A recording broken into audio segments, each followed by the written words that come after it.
الرحمن الرحيم الحمد لله رب العالمين والصلاة والسلام على سيدنا ومولانا محمد وعلى آله وصحبه أجمعين سبحانك لا علم لنا إلا ما علمتنا إنك أنت العليم الحكيم ولا حول ولا قوة إلا بالله العلي العظيم. Alhamdulillah, it is an absolute honor to be here, an undeserved honor. And I've always had, since the onset, a great appreciation for what's taking place in this place.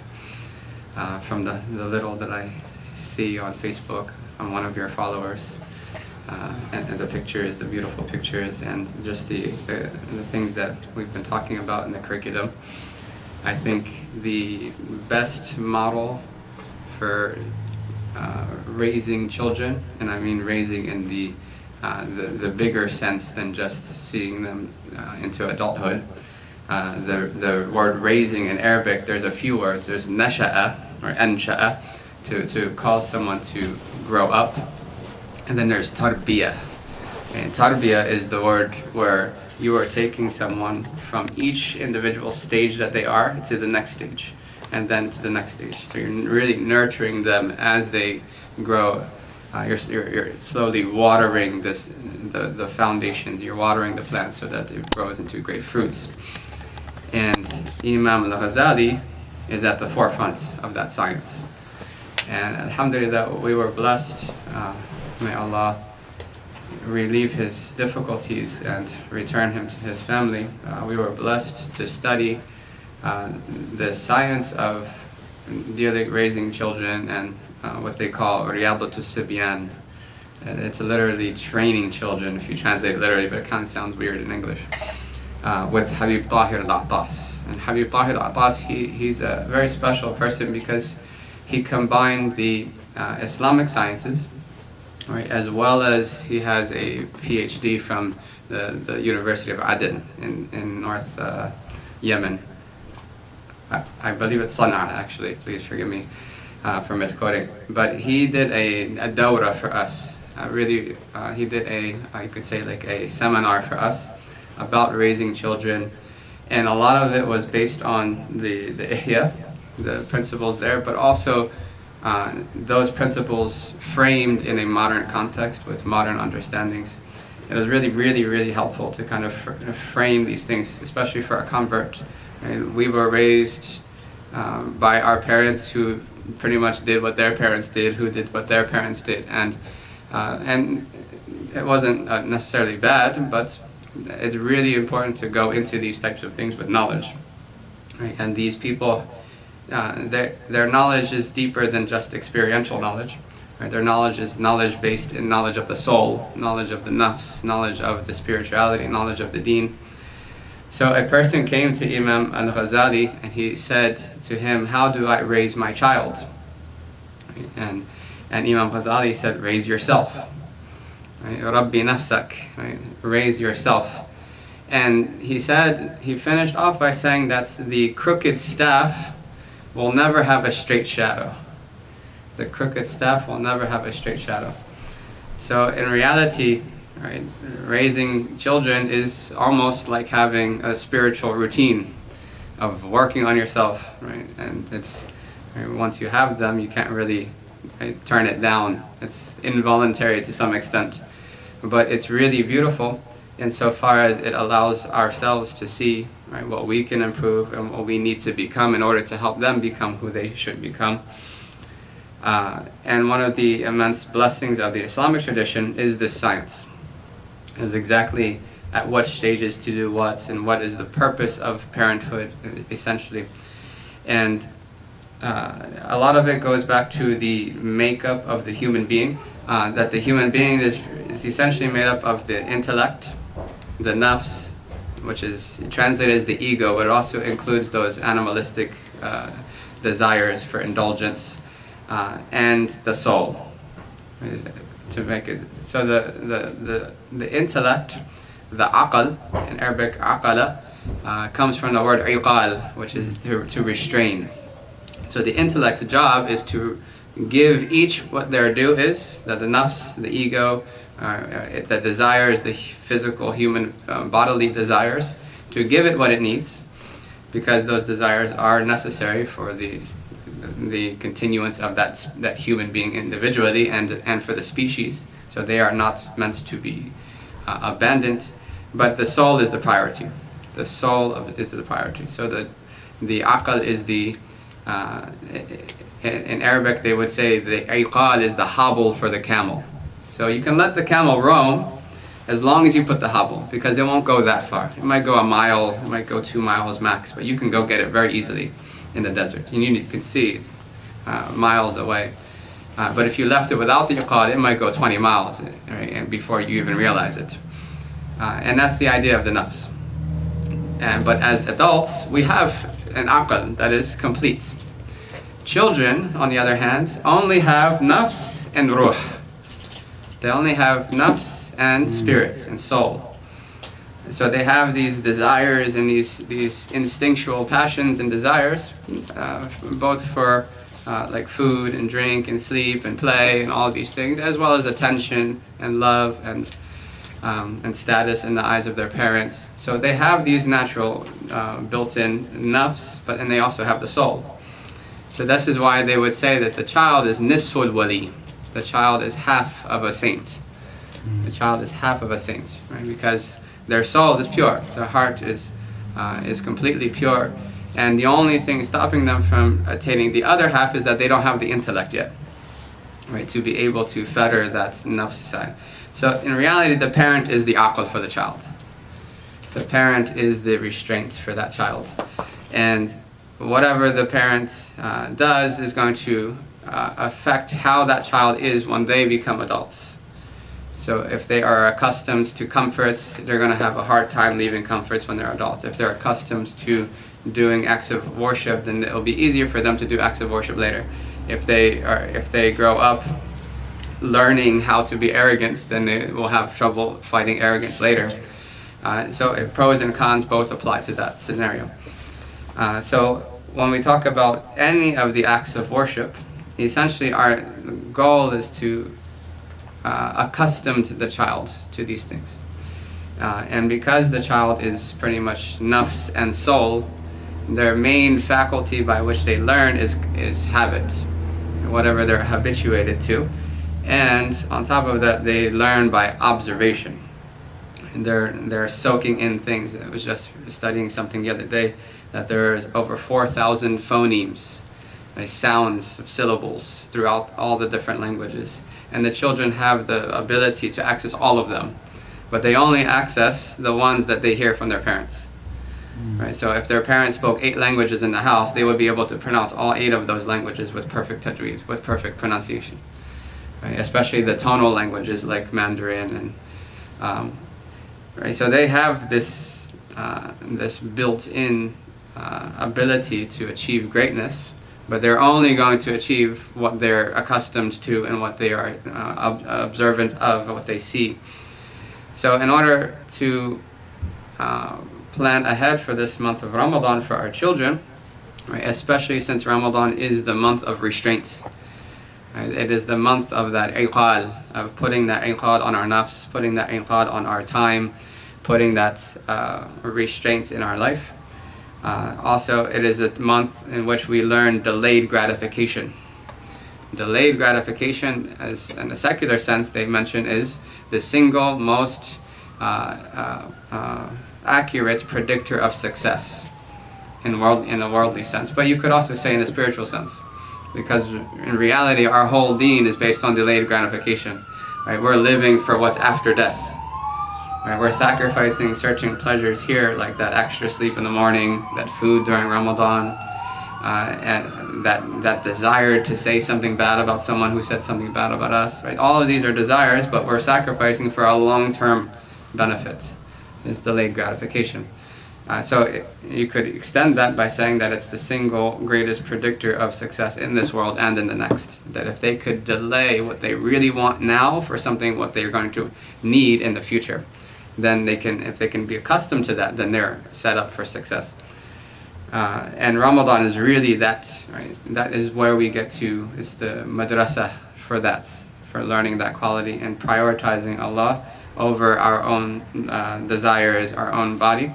and giving priority to our souls as well over our desires in our body. Right, so I wanted to just talk about 3 things that we can do with our kids. And it's really important. It was really a blessing to see the children of Tarim and how they were in Ramadan. I remember going there, and after having seen the same thing in America, in various different communities. We generally, during my studies during Ramadan, every break we would have would only be in Ramadan, so our summer break of sorts, and we would go on some travel, some da'wah trips during those times.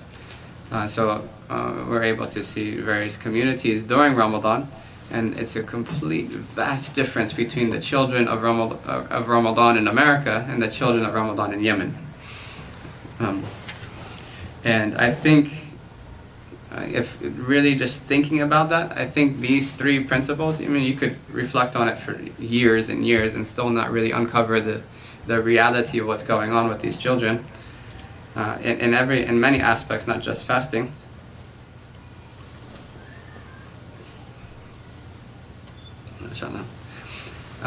So the first point really is to show the uniqueness of this month to the children. That it has to be different.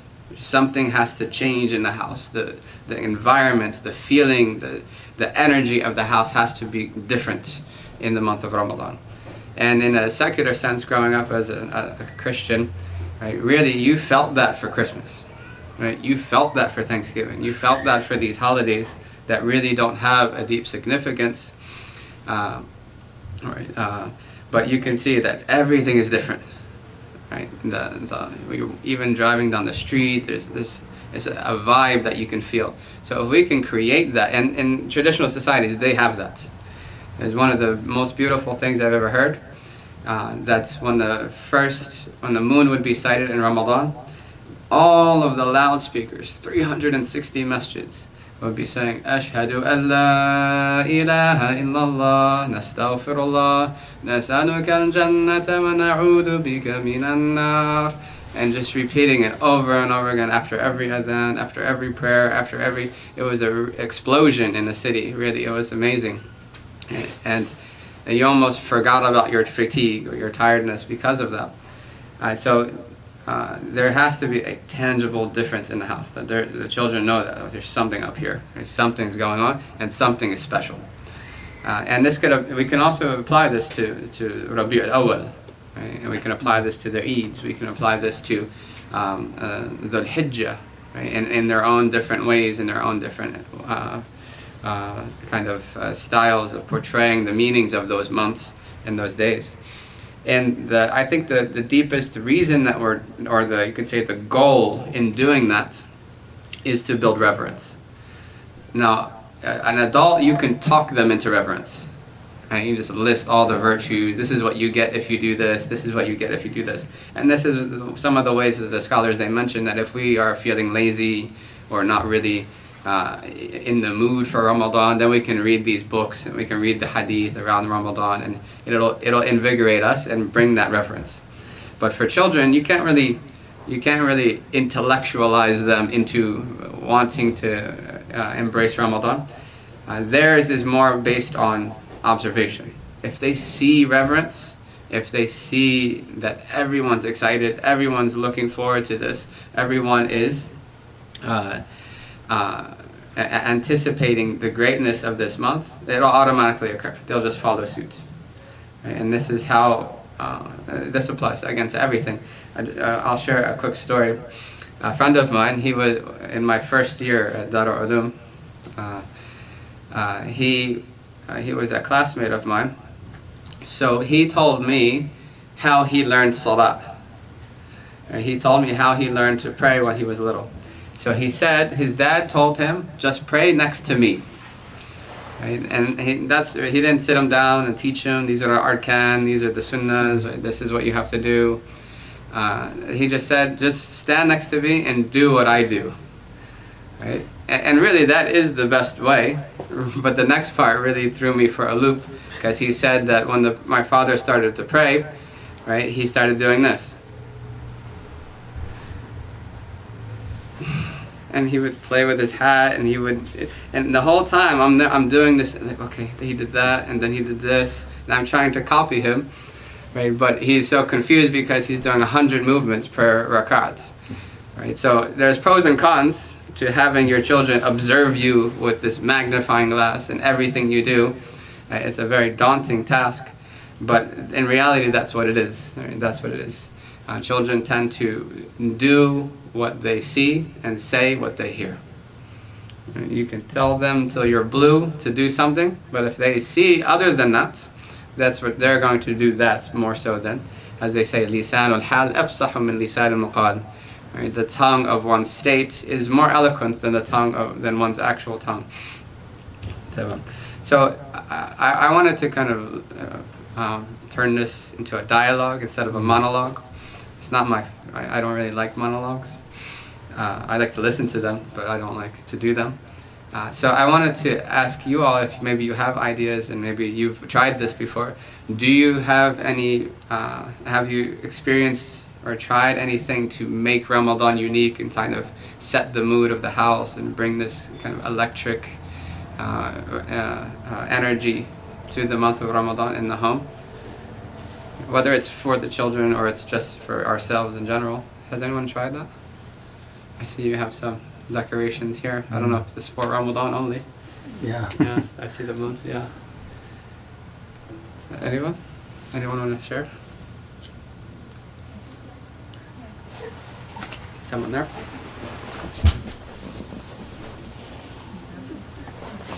Careful.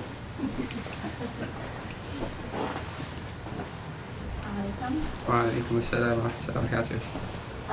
Yeah, in our home, the weekend before, so this past weekend, we clean the entire house and we decorate with all of our Ramadan lanterns and we decorate the stairs, and we have a big huge blowout that says Ramadan Mubarak outside our door for all of our neighbors. Okay.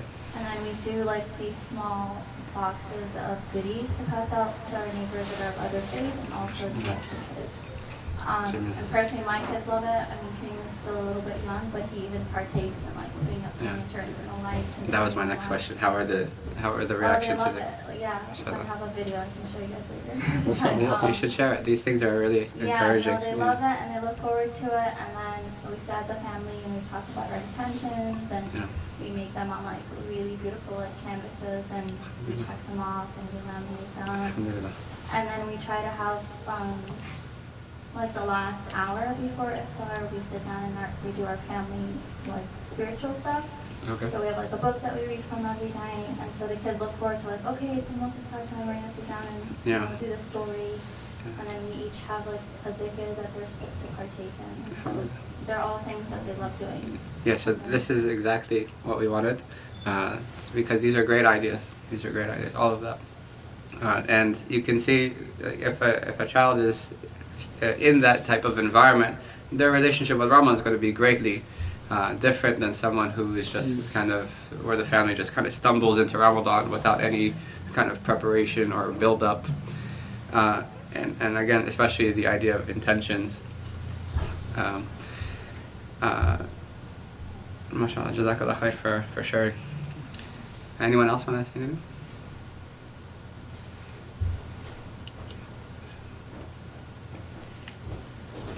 So that's the first. Go ahead, Fadda. Sorry. Oh, okay. I thought you had. Yeah, it is. So that's really the first thing that I wanted to mention, and I think it applies to everything, to every act of worship. So even in Salat, for instance, Salat is a daily thing, so it's not as, you could say, epic as Ramadan, which comes once a year. You kind of look forward to it. And you kind of miss it after, once it's over, a few months later, or the next couple of weeks is kind of like this nostalgic kind of, just getting back into the flow of normal life. You kind of long for those days and that structure and that extra time. And but for Salat, the same thing applies, right? Like if we apply these same principles to Salat, it's the same effect, really. that if the whole family, when the adhan goes off, or if you have like the adhan clock or something, or you have, you take somebody, maybe your older child, and have them call the adhan, this is your job, especially if they're choleric temperaments. Right? They like challenges, they like responsibilities, so this is your job. You stare at the clock, when it becomes this time, you call the adhan, right? You can have them put out the prayer mats, you can have them say the tasbihat before prayer, subhanallah, subhanallah. So this build-up is there, and it's a type of excitement that goes with it. But really they're going to follow how the parents react to the time of salat coming in. So if it's right time of salat, everything is dropped, whatever is paused, the documentary is paused, everything is put away, and immediately we start preparing for salat, they're going to follow suit. And that's going to be their practice moving on into adulthood. Right? But if it's more of like, okay, I think we still have 10 minutes, or Asr is not until 4:30, so we can pray like 4:20, they see that. Right? What that equals in the child's mind is that this is not that important. Right? Because, and the children love to make connections. And it's not something they do actively, it just happens. Right? So something terrible happened while praying, I don't like prayer. Right? I went to this school, right, and they were mean to me, I don't like the school. So they make these connections. And the same thing for positive ways as well. I went to the school and I had a good time, I like school. Right? So, and it might not have anything to do with each other, it just might be circumstantial, but they make connections like that. So if we can make good connections for salah, and good connections for Quran, good connections for fasting. So that's the first one. The second one, I think kind of ties in with that first one, which is the idea of making outward expressions of joy and gratitude that the month of Ramadan is here, showing happiness. And the Quran actually commands us to rejoice. But the things in which the Quran commands us to rejoice in are things that are beneficial to our souls and to our relationship with Allah. Right? Like for instance, the Prophet ﷺ. قُلْ بِفَضْلِ اللَّهِ وَبِرَحْمَتِهِ فَبِذَلِكَ فَلْيَفْرَحُوا. Say, by the bounty of Allah and His mercy, in that let them rejoice. And the bounty of Allah, as Ibn Abbas mentioned, is the Prophet ﷺ. Right? And His ni'mah is the Quran. And His mercy, is the Quran. So we're told to rejoice about the Prophet ﷺ in the Quran. Same thing with regards to the iftar. Right? The Prophet ﷺ, he said that the fasting person has 2 times of joy, right? When they break their fast and when they meet their Lord, subhanahu wa ta'ala. Right? So these are things, are happy times, right? Joy.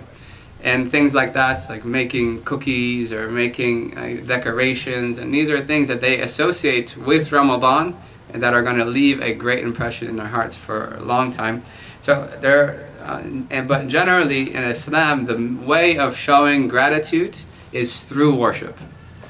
So you can see like there are 2 major holidays, or Eid, right? The 2 Eids, and on those days we have an extra salah. Right? We have an additional prayer, right? As an act of gratitude to Allah subhanahu wa ta'ala. So things like Taraweeh is a sign of gratitude. Right? Charity, right? Giving charity in the month, right? Because of, you can frame it like we're going to say thanks to Allah subhanahu wa ta'ala, right? For giving us a chance to be in Ramadan.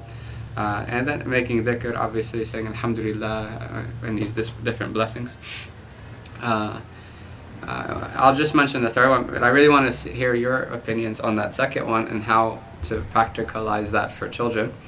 But the third thing is what I think in a business model they would call having skin in the game.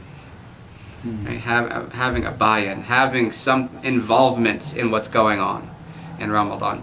Right? So it's really easy for the child to just be on like cruise control, parents are fasting, right?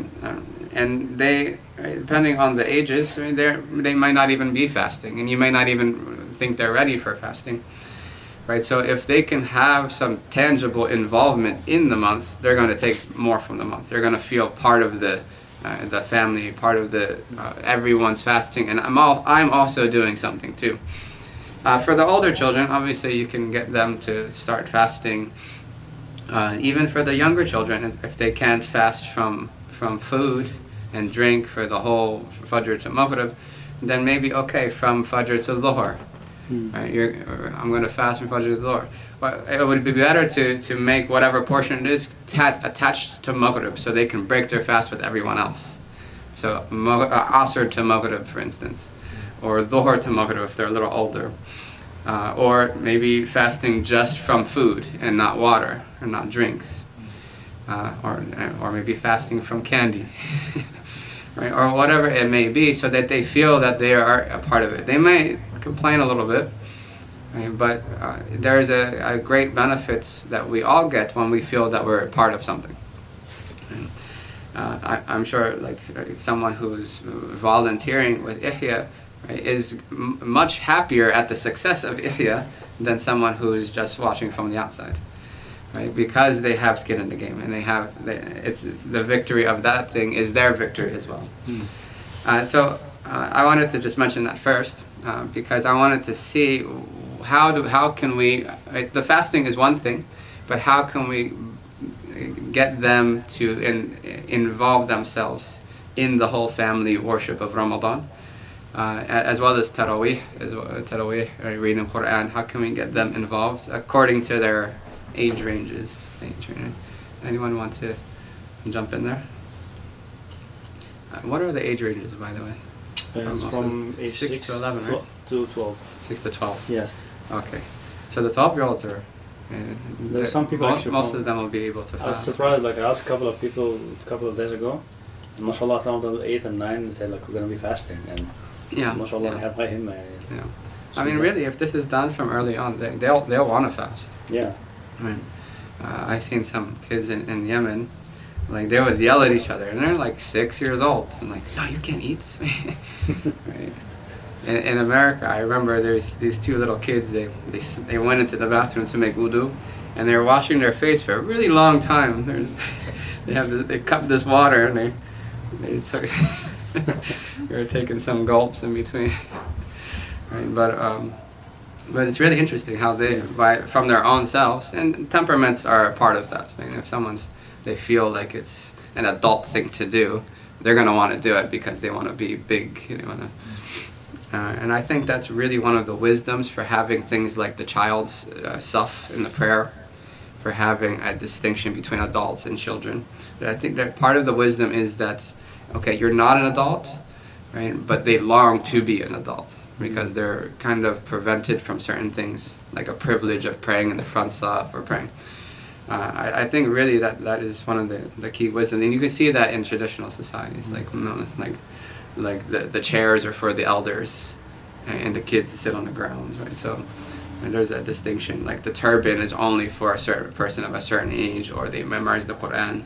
So there is a distinction that if they achieve it, then they feel honored by now they've accomplished that.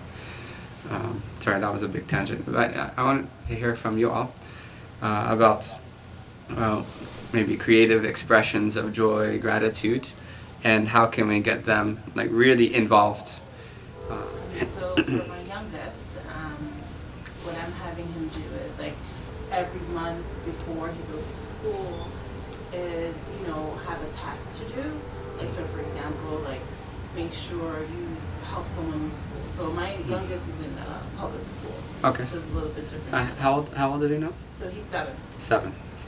And he's really excited about Ramadan, inshallah. I'll be going into the school to talk about it. So he's been looking forward to it. So before the morning, I'm having him do so there are 29 or 30 tasks for the month. So he is to complete these tasks. So for example, be nice to a classmate, Okay. Help him do something. And then when he comes back, you look at it again. Yeah. Did you complete this task? Yeah. So then you get like a sticker or a check mark. Okay. So that's as we know, it just reinforces, okay, during the month of Ramadan, you get extra blessings, and this is like, Yeah. your rewards are tripled because of this. So it's just showing, that. And then also just the fact that you're helping someone, or you're doing someone a favor, or, helping your teacher, whatever the case may be, or your siblings, because his brothers are older, so even tasks are Yeah. tasks to inshallah. And those are just, what we can think of the benefits. There's a lot of things going on in the unseen. And that they're taking away from these good deeds. Because even though it's not obligatory for them to do certain deeds, it still benefits the soul, and it still benefits their soul. And even like the awrad and the adhkar and all of these things, it benefits the soul. The aql is not needed for that benefit. I was going to say something, but it also gives the idea that Ramadan is the time for doing good deeds. Ramadan is where we start doing extra for more people. And that was the way of the Prophet ﷺ. He would be ajwad min al-rih al-mursal. He would be, in Ramadan, he would be more generous than the blowing wind, the gusting wind. So again, expressing gratitude through acts of worship is the best way. Expressing gratitude, and it might just be the difference between an intention.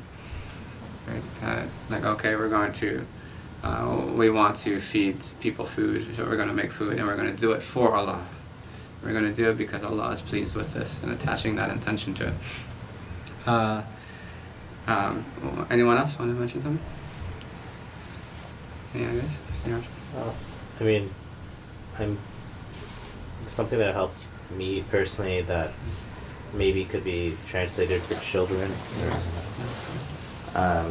might be to think about those things which occur in the unseen, which we don't see with our physical eyes, but we can induce a sensation in the physical body by observing it properly. So for instance, when the moon is sighted, it would be good, I think, to tell the children that in the heavens something has now changed upon the sighting of this moon. And that, or for instance, if we're taught that the breath of the fasting, or the one person fasting is very beloved and sweet smelling, and I don't know if that's the right term to use, or smells sweet to Allah, it's some kind of weird thing to say, but I imagine, I haven't done it yet, but I thought when you guys were talking about like blowing my breath into my kid's face and just things like that. And it sounds crazy, but it's just like smell is very connected to memory, No, you definitely got their things attention. like that, right? I mean, it's, things like that get them to link the physical and the metaphysical. Sure, That's what I'm trying to say. Most definitely. And those hadith are, the hadith are for all ages. The Prophet ﷺ taught, according to our standards, very high meanings to very young children. The hadith of Ibn Abbas, protect Allah and He'll protect you. Those are extremely lofty meanings, and he's teaching a child who's maybe 12, 10, 11, and like Anas bin Malik, and all these young children. There's a really good book called The Prophet ﷺ as a Teacher, Muhammad as a Teacher, I think it's called, by Sheikh Abdul Fattah Abu Ghuddah. Really a beautiful book, and the methods that the Prophet used to teach. Most of the time it was not a lesson type session. The most formal probably teaching mode would be the khutbah, where there's a lecture type talk where everyone's listening. But most of it was these type of gems that are given circumstantially in a beautiful situation. They're riding on a horse together, the young man is behind him and the child is behind him, and he turns around and he says to them oh Mu'adh, I love you, right? So remember this dua and always do it. So it's a really beautiful book. I think everyone would benefit it of all ages. But the last thing I wanted to mention is just kind of some points of benefit, inshallah. As for the kind of the acts of worship that the children can partake in, right? Obviously, there's the fasting. Right? A 3-year-old, right, is going to have a harder time doing a fast, but there is a type of fast that everyone can do. Right, so you can have, for instance, I'm going to fast from, you guys just shout it out, anything that your children love to do, that they're willing to sacrifice for some period of time for the sake of Allah.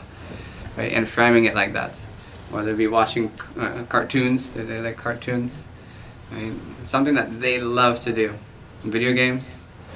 Right, that to frame it in that way, like, look, mama or father, your father, your mother, your older brothers, your older sisters are sacrificing their food or sacrificing their drink, right? That one might be hard for you, but what can you sacrifice? right, for the sake of Allah subhanahu wa ta'ala, right, for an hour or for 2 hours, or between dhuhr and asr or dhuhr, according to their age. As for salat, having them join Taraweeh here and there, some rakats of Taraweeh, right, and doing it, or maybe even having them pray themselves, some nafil prayer, having their own sajada, having their own tasbih, maybe reading the Quran or listening to some Quran, right, reading a book, like the Ihya series or something. All of these things, but you can be creative with it. Now, they don't have to fast, right? But in general, it is part of the hadith of the Prophet ﷺ where he said, command your children to pray when they're 7, and then discipline them for not doing so when they're 10. That applies to all acts of worship that are obligatory. That applies to fasting, it applies to, right, hajj, zakat, it applies to everything. Obviously, you don't have wealth or a means to get to hajj without you. But it applies to everything, really just aiming to make them accustomed to these things, but aiming to prioritize good connections between them and how they perceive that action. Right? That they start to love salat, they start to love the Prophet, they start to love Quran, which is more important than them learning Quran. Right? If there was a child who did not know the alphabet by the time they got to 10, but they loved the Quran, right? Compared to a child who had perfect tajweed but really had no desire and no love for the Quran at all, right? The former would be better.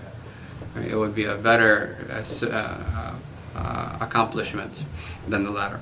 Even though people might judge and like, oh, they're 10 and they still can't read the letters, but they love the Quran. That is something. Same thing with love of the Prophet ﷺ. Love of Salah, love of Ramadan, love of these things, and reverence for them.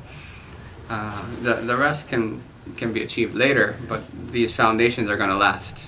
So if there's if there's connections that are negative connections with these things, then that also is going to last.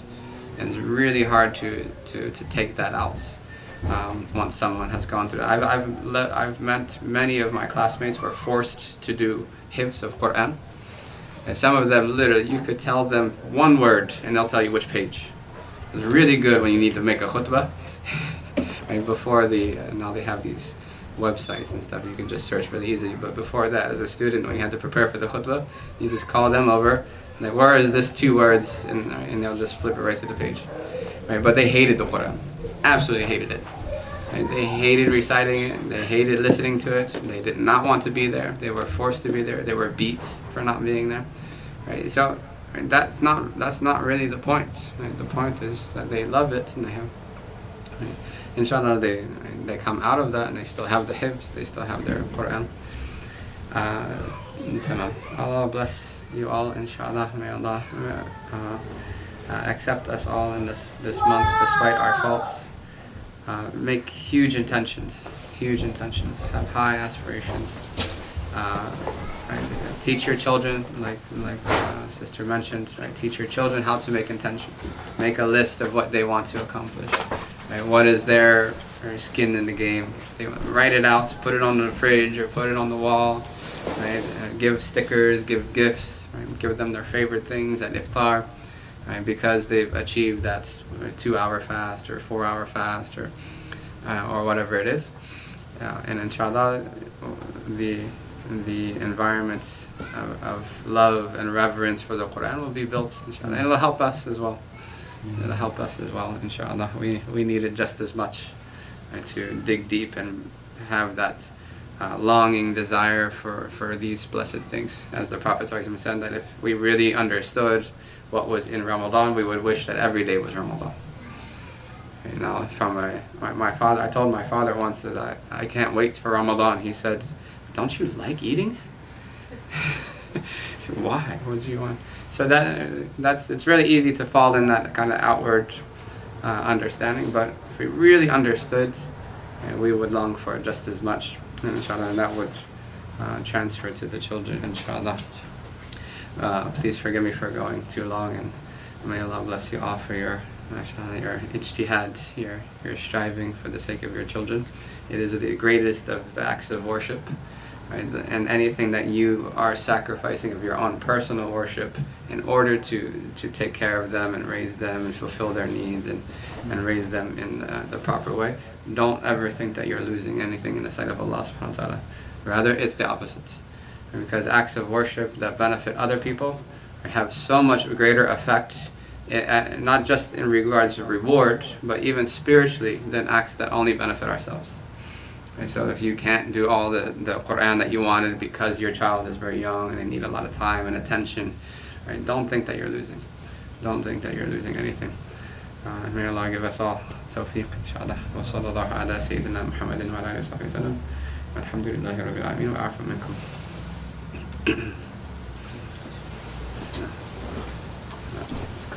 Anyone have any questions or anything?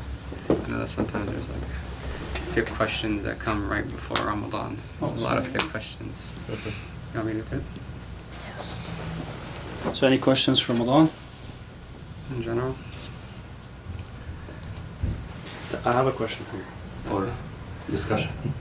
So when you have a kid like 10 or 11 years old, and they come and like ask you like, why do we fast? What would you say? Yeah. MashaAllah. Honestly, for me, it would depend on the kid's personality. Because the children tend to ask things with a goal in mind. Right? Sometimes it's just pure curiosity, they just don't know. Right? But sometimes they really want to get to a different point. So it depends on their kind of temperament, and every parent will know their children the best. But I don't think we should ever shy away from saying because Allah said so. Right? A lot of times we try to over-explain the wisdoms, right? So it ends up becoming like a transactional worship, like because it's good for your health, or because you get this reward, or because there's time for that. That is definitely a part. I don't think we should not mention that, but the first and foremost thing should be that Allah loves this action, that Allah loves for His servants to do this, and Allah gave it to us as a gift because it's beneficial for us in this life, in the next life. It's pleasing to the Prophet sallallahu alaihi wasallam. I think that would probably be like the main answer. Everything else would be, if they're really curious, inquisitive, but why, then you can start pulling out of your bag of tricks of all your, right, that it's health benefits, you can do this, right, but not first. That would not be a first. Is Nora very curious? She's got all those questions. No, I'm just like seeing ready. some students in the school, so I'm just kind Some of the older students. most of the time I answer your way, Yeah. the full setting of Allah, just like the Ustadh, but at the same time you sometimes you just feel the needy people, Sometimes they need more than just that. It depends, as you said, depends on people, but I think setting the mindset from the beginning that Allah is command us to do this, and we have to obey Allah subhanahu wa ta'ala. Just very important from the beginning, just set the default setting, this is the default. Then if you know more, that's as you're saying, it's fine. Yeah. So I think kids sometimes ask why, and but mashallah, most of them also contagious, when they see another kids are fasting, that's how they kind of I want to do this, competing. And subhanAllah, this tanafus. Peer pressure is real. They mention that the socialization is stronger from peers than it is from family. By relationships with others, that is really what's shaping their goals and their objectives, and what they do, what they don't do, how they act, how they dress, all these things, especially as they get older. But there are certain acts of worship, but there really is no secondary reason for it. It's called ta'abbudi. They literally have a category for it. It's just called, it's literally the category of because I said so. Right? And one of the righteous, Sayyidah Rabi'a al-Adawiyya, she said that if Allah never created paradise or hellfire, He still deserves to be worshipped. So it's not about what I get or what I'm saved from. It's Allah wants it. But again, what's diplomacy? Certain children, they need a little bit more than that. So, So I know for myself, every Ramadan I say, I'm going to be cool and collected. The children will test you. yeah. And they're one of our biggest tests. So I want to know, like, it's always like the last hour, 2 hours, that, you know, I notice my voice is getting a little bit higher, my tone is getting a little bit stronger. So, like, how can, and I oftentimes I'm like, you know what, I can't talk to you right now. Like, I need you to go over there, like, or I leave because I don't want to mess up my fast. Yeah. Yeah. Right? And it's like, where, I guess, what's the boundary? I guess, where can I just say, okay, I can't go further than that? Yeah. If there's such a thing like that. No, there definitely is such a thing. I think you've already, like, are miles ahead of most of us. Right? The fact that you've noticed that, right? That's the first part, right? In diagnosing, right? Knowing where our weaknesses are and when they are, it makes it a lot easier to mitigate and prevent certain things. But I mean, the limits are just the sacred law is the limits. But the thing with children is they really pick up on those tones. Yeah. Right? They can feel the emotion behind it. Even and emotions are not part of fiqh. Right? As long as someone doesn't actually say something that's haram, then it's not haram. Aside from like evil, bad thoughts of people, like what they call the backbiting of the heart. But I think that's the perfect thing to do. Just go to another room, right? Tell them to go to the other room, and then wait until you're in a better state, and then come back. Or just be real with them. And they learn from that how to deal with anger. They learn from that how to deal when they will become cranky or when they become tired. They'll learn, like, okay, this is what I should do. Right? I should just be quiet, or I should just do something. And then, like, if other people in the family can, like, kick in overdrive at that time, right, 2 hours before iftar, it's like, okay, older children, you're the ones that are in charge at this time. Right? I did everything from the morning, and you guys take out. I'm going to chill. I'm going to relax and go read some Quran, or I'm going to sit back or even take a nap. Right? The napping of the fasting person is worship, as the Prophet ﷺ said. Nawmat as-sam ibadah. Right? وَصَمْتُهُ tasbih. And their remaining silence is glorification of Allah subhanahu wa ta'ala.